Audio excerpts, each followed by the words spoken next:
अस्सलाम this is Hannan Khalid from the CSS navigator coming to you with another lecture. आज हम ज़रा प्री पार्टीशन की तरफ ज़रा चलते हैं। आज हमारा टॉपिक है Sir Syed Ahmad Khan. Sir Syed Ahmad Khan is a very crucial very important topic. थोड़ी सी ज़रा मैं लेक्चर से पहले ज़रा बात कर लूँ about Sir Syed Ahmad Khan and pre partition. Thing is कि कई बच्चे इसको कहते हैं कि sir this is very boring, this is a very generic subject, this is very boring and we are going to just learn the post partition and we're going to pass Pakistan affairs. Honestly, अगर आप सिर्फ post partition पढ़ेंगे और pre partition नहीं पढ़ेंगे, you will never be able to pass Pakistan affairs. अगर आपको पाकिस्तान की हिस्ट्री नहीं पता, if you do not know the history of Pakistan, how are you going to discuss the current problems, how are you going to understand कि पाकिस्तान बना कैसे और जो मसले पाकिस्तान के अभी हैं वो क्यों हैं, how are you going to understand, और आपको अंडरस्टैंडिंग कैसे होएगी मुझे बताएं ज़रा। And how are you going to give the solutions in the future कि फ्यूचर में किस तरह पाकिस्तान के मसाइल को ठीक किया जा सकता है। How are you going to explain the democracy, how did why did democracy do not thrive in Pakistan. So pre partition मेरी नज़र में तो बहुत it's very beautiful, it's very intriguing to me और मुझे बहुत अच्छा भी लगता है। आई डोंट अंडरस्टैंड, मुझे कुछ बच्चे वो पाकिस्तान अफेयर्स पढ़ते हैं, डेट्स वगैरह याद करते हैं। अब मैं थोड़ा सा आपको सर सैयद अहमद खान के बारे में लेक्चर दूंगा, आपको अंदाज़ा होगा मेरा लेक्चर दूसरे लेक्चर से कितना डिफरेंट है। मोस्टली टीचर्स कहते हैं, मोस्टली बच्चे ही पेपर में जाकर लिख सकते हैं अहमद खान ने इस डेट पे गाजीपुर मदरसा बनाया, इस डेट पे मुरादाबाद स्कूल बनाया, इस डेट पे कहते हैं एम यू स्कूल बनाया, इस डेट पे एम यू कॉलेज बनाया, इस डेट पे एम यूनिवर्सिटी बन गई। He is not asking you about the dates. Dates याद करना अच्छी बात, it's good for your MCQs and if you're giving one paper, but it doesn't matter if you're writing an argument about Sayyid Ahmad Khan. How did Sayyid Ahmad Khan change the dynamics of Muslims? How did Sayyid Ahmad Khan change the dynamics of Hindu Muslims and Britishers? उन्होंने किस तरह change किया। थोड़ा सा चलते हैं sir Syed Ahmad Khan के बारे में। सर सैयद अहमद खान ने देखा कि Muslims were lost in the glory of their past. Sir Syed Ahmad Khan ने देखा कि मुसलमान अपनी जो पुरानी ग्लोरी है, the glory they had during the Mughal empire, उन्होंने देखा कि मुसलमान तो गुरूर में मुब्तला हैं। Muslims were like we are Muslims, हमें कौन छेड़ सकता है, हम तो Aurangzeb, we were this we were that, we were Akbars and we were Shah Jahan's, so who is going to tackle us, who is going to change us, हम तो जो मर्जी करें, we are the almighty and powerful। फिर उन्होंने सही ने एक और चीज़ देखी मुसलमानों में कि Muslims even before the mutiny of 1857 की म्यूटनी से पहले Muslims were preached by people. वो इस्लाम तो उन्होंने फैलाया था लोगों ने, Shah Waliullah, Sheikh Sirhindi, but the thing is they preached, उन्होंने मुस्लिम्स को बहुत ज़्यादा जीलियस कर दिया था, रिलीजियस फर्वर मुबतला कर दिया था। Muslims were preached by people like Sayyid Ahmad Barelvi and Shah Abdul Aziz and son of Shah Waliullah. Muslims were preached by these people and they were zealous, उनको बहुत ज़्यादा रिलीजियस फर्वर थे, they were conservative और कहते थे हमें क्या ज़रूरत है अंग्रेज़ों के पास जाने की, हमें क्या ज़रूरत है इंग्लिश सीखने की, हमें क्या ज़रूरत है इनसे बात करने की, हम तो खुद बहुत बड़ी कौम है एंड एवरीथिंग।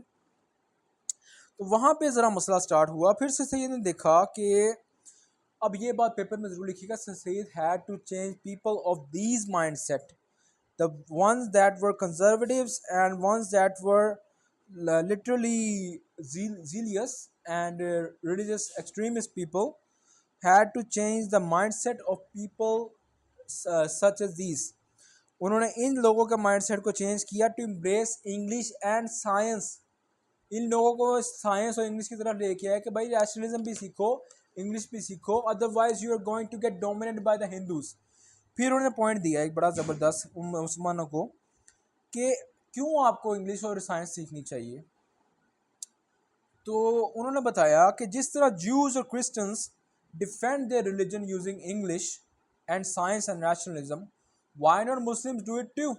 आप कोई अंग्रेज़ आपके पास आए, कोई ज्यू आपके पास आए कि नहीं मुझे इस्लाम तो बड़ा ये है, बड़ा बुरा रिलीजन है, बट उसको एक्सप्लेन करें इंग्लिश में और बताएं कि no it's not, it started it is an Abrahamic religion, it comes from the same thing, the first testament Torah, the second testament the Bible, the last is the Quran, the book of David जो उससे पहले आई थी उसके बारे में, it is a polytheistic religion, it is not monotheistic, एक खुदा का मानने वाला religion है। और इसके अंदर भी वही बातें Musa, Hazrat Isa and everything it relates to the religions that you are literally following. तो ये इसको प्रीच करें, इसको बताएं दूसरों को कि किस तरह we are the descendants of Ibrahim too, अपने आप को डिफेंड करें। फिर इन्होंने बताया कि he wanted Muslims to not only be a good citizen but also not only be a, my apologies, not only be a good cleric but also a good administrative officer and a good citizen। वो चाहते थे कि मुसलमान ना सिर्फ एक अच्छे मुसलमान बने बल्कि गुड एडमिनिस्ट्रेटिव ऑफिसर भी बने और गुड सिटीजन भी बने। ब्रिटिशर्स की नज़र में आए, उनको पता चले कि हम अच्छे मुसलमान हैं और मुसलमान ऐसे नहीं हैं। असल में हुआ ये कि म्यूटनी जब हुई 1857 की, तो ब्रिटिशर्स को ज़रा अंदाज़ा हो गया। उन्होंने तो एक तो पहले ही Britishers were very sceptic towards Muslims. मैं थोड़ा सा आपको अंदाज़ा बताता हूँ, इसकी ज़रा एग्जांपल बताता हूँ क्यों। ये नोट डाउन कीजिएगा, दिस इज़ वेरी इंपॉर्टेंट। 1843 में लॉर्ड एलनबरो ने लॉर्ड वेलिंगटन को लेटर लिखा। Lord Ellenborough wrote to Lord Wellington, he said I cannot close my eyes to the belief that the race bracket में डाली Muslims is fundamentally hostile to us, is fundamentally hostile to us. उन्होंने कहा कि मैं इस बात अपनी आंखें नहीं बंद कर सकता कि जो मुसलमान हैं वो हमारे खिलाफ हैं, नहीं हैं। कहते हैं मैं नहीं मान सकता इस बात को कि ये रेस जो मुस्लिम रेस है ये फंडामेंटली हॉस्टाइल हमारे खिलाफ है। मैं इस बात के खिलाफ, मैं इस बात को मानने से इनकार नहीं। 1843 में बात कर रहे हैं। And these were the viceroys, जो वॉइस रॉय इंडिया पे उसको वॉइस रॉय तो बाद में थे। These were the these were actually the viceroys of India at that time, Lord Ellenborough, Lord Wellington बाद में वाइसरॉय बने भी थे। तो हम बात करें इनके बारे में जो बातचीत हो रही है, वो कह रहे हैं मुसलमान हमारे खिलाफ हैं, हम इस बात को नहीं इससे इनकार कर सकते। तो सर सैयद ने इस बात को देखा और सर सैयद ने फिर 1857 की म्यूटनी के बाद थोड़ा बहुत जब मुसलमानों की हमदर्दी रह गई थी वो भी ख़त्म हो गई। म्यूटनी में हिंदू, सिख्स और मुस्लिम्स और रिलेटेड, लेकिन नाम मुसलमानों का आया था और मुसलमान ही बाद में जलील हुए थे बिकॉज दे वर जीलियस। उन्होंने तो म्यूटनी कर दी थी, इसको हम वॉर ऑफ इंडिपेंडेंस कहते हैं, but it was in the Britishers ice was mutiny. तो हम आगे देखें ज़रा। फिर से सैयद ने कहा कि मुसलमानों को लॉयल्टी शो करनी पड़ेगी ब्रिटिशर्स के साथ। एक और वजह बताई कि इंग्लिश और साइंस क्यों सीखें। उसकी वजह ये है कि लॉयल्टी शो करो ब्रिटिशर्स को। अगर हम ब्रिटिशर्स, ये है मुसलमान, ये है हिंदू, हिंदू मेजोरिटी में है, let's say these are Muslims, ये हिंदू होंगे। तो अगर let's say in a world अगर ब्रिटिशर्स चले जाएं, Britishers move from India, they get out from India, we will Muslims will be in a minority, हम तो माइनॉरिटी में हैं। ऊपर हिंदू मेजोरिटी आके बैठ जाएगी, हम पे कब्जा कर लेगी, वी विल बिकम माइनॉरिटी।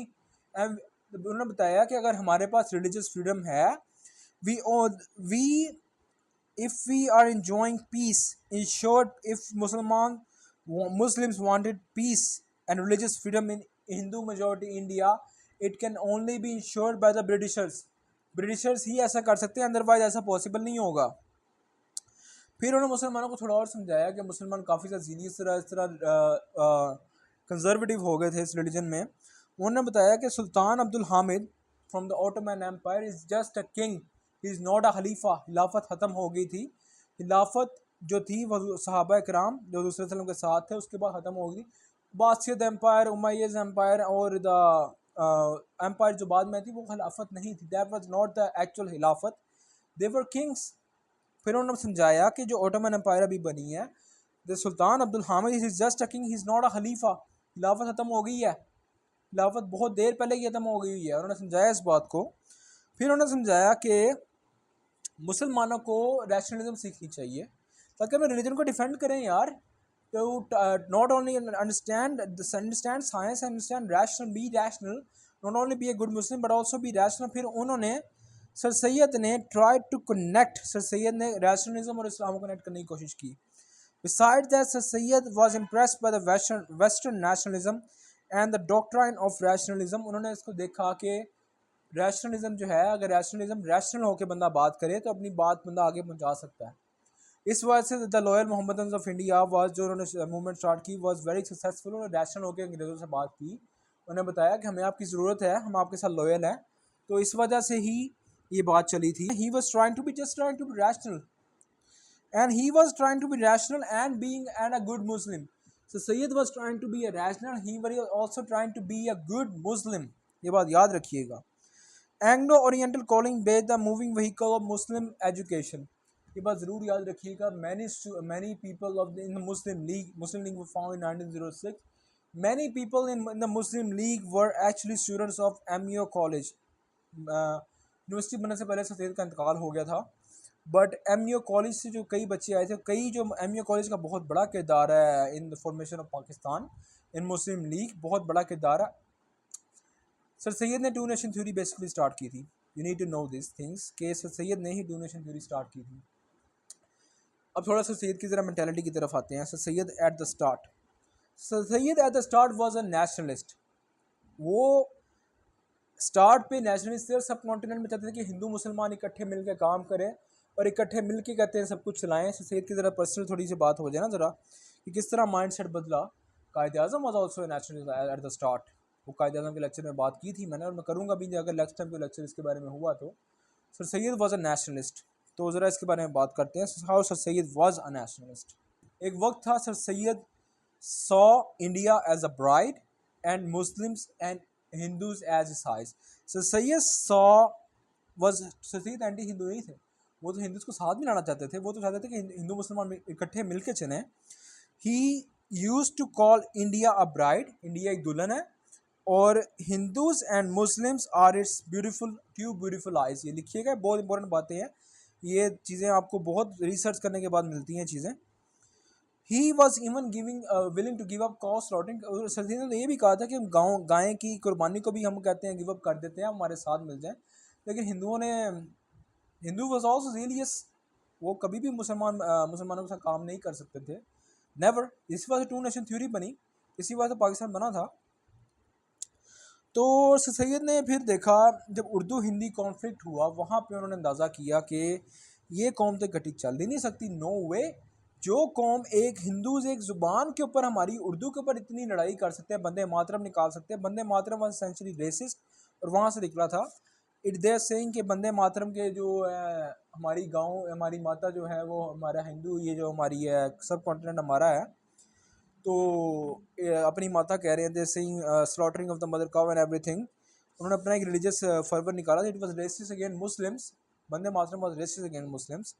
तो वहाँ से उन्होंने अंदाज़ा लगा लिया कि जो कौम एक इतनी ज़ुबान के ऊपर इतनी ज़्यादा लड़ाई कर सकती है, वो कभी मुसलमानों के साथ चल सकती है।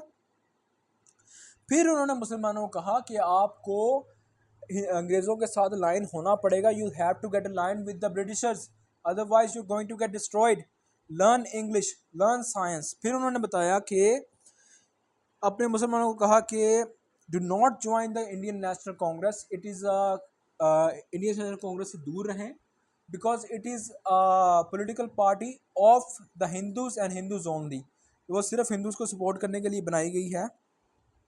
It is a Hindu dominated party and it will always promote the interest of the Hindus. फिर उन्होंने कहा कि एक आपको चाहिए कि एजुकेशन लें और सिविल सर्विसेज ज्वाइन करें, एडमिनिस्ट्रेटिव पोजीशंस पे आएँ, ताकत में आएँ, become part of the British Raj में आएँ, अपने आप को पावरफुल बनाएं, ब्रिटिशर्स को दिखाएं कि हम आपके साथ लॉयल हैं, कि हम आपके साथ हैं, we are with you. So Britishers आपकी हमायत करें। और ऑनेस्टली पार्टीशन ऑफ बंगाल अगर हुई थी, वो इसी वजह से हुई थी, जो लॉर्ड कर्जन ने की थी, वो सर सैयद की काविशों की वजह से हुई। लेकर सर सैयद ने मुसलमानों ने अपनी लॉयल्टी दिखाई थी ब्रिटिशर्स को, तभी लॉर्ड कर्जन ने पार्टीशन ऑफ बंगाल की थी इन 1905। वो एक अलग लेक्चर हम इंशाल्लाह कभी करेंगे इसके बारे में, but that is history is related to everything is related in history.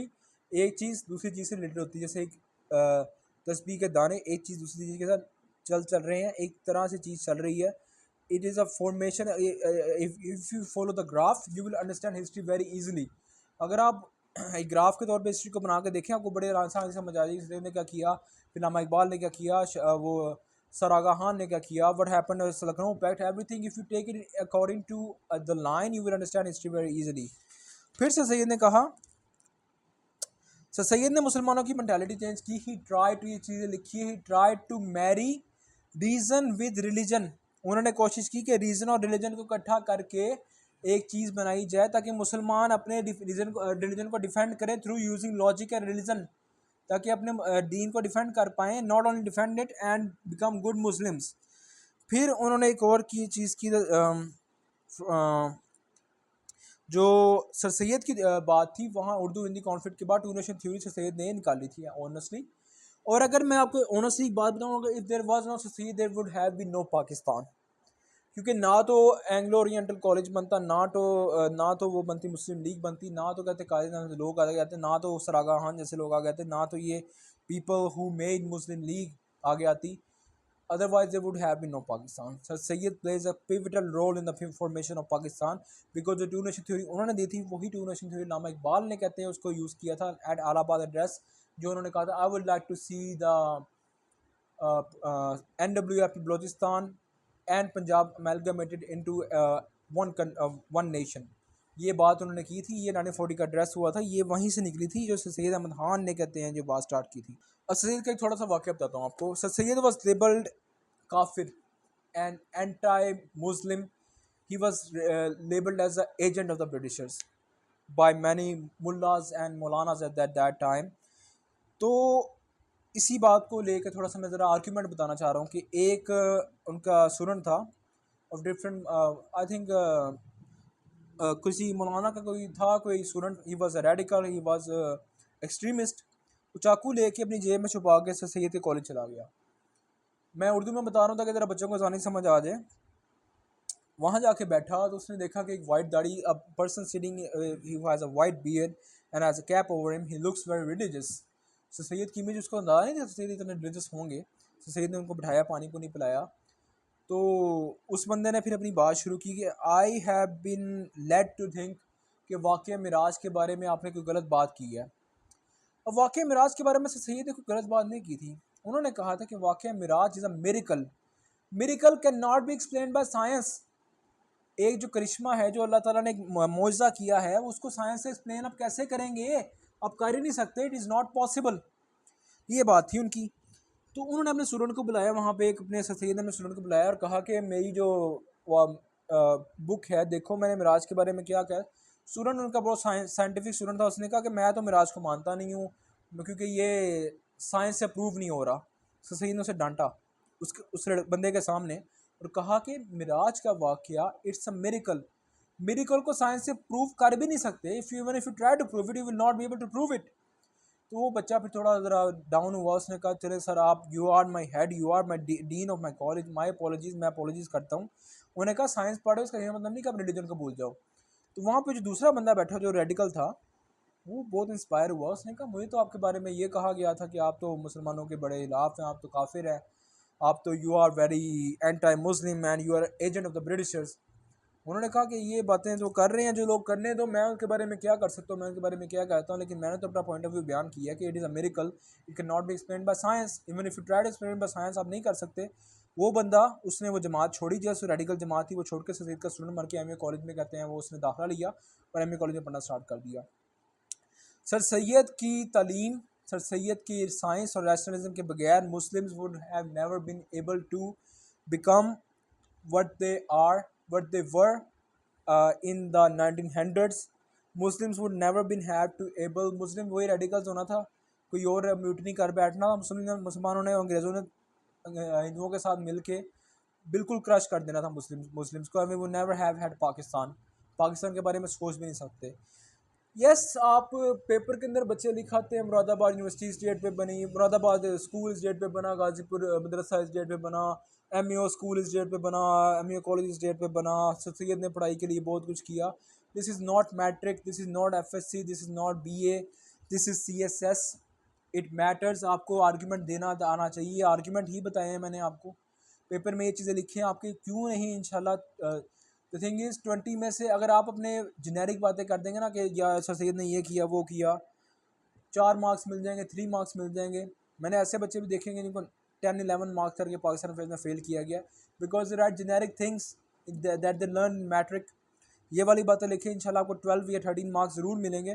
14-15 लेने के लिए आपकी इंग्लिश बहुत अच्छी होनी चाहिए, right in very good English and give arguments the arguments that I gave you that how Sir Syed, let's say कई दफ़ा पेपर में है how Sir Syed help in the formation of Pakistan. The role of Sayyid Ahmad Khan in two nation theory, role of Sayyid Ahmad Khan in formation of Pakistan, role of Sayyid Ahmad Khan in Muslim renaissance. तो ये सारी बातें आपको political science, Pakistan affairs and even in your essay these can be helpful. तो ये चीज़ें आप लिखें, इन चीज़ें आप सोचें समझें, एंड आपको इन चीज़ों का अंदाज़ा भी होगा and you will try to understand कि किस तरह मेरा लेक्चर दूसरे लेक्चर से किस तरह डिफरेंट है। बिकॉज मैं आर्गूमेंट वाली बात करता हूँ, the thing that you can write in the paper and gain marks.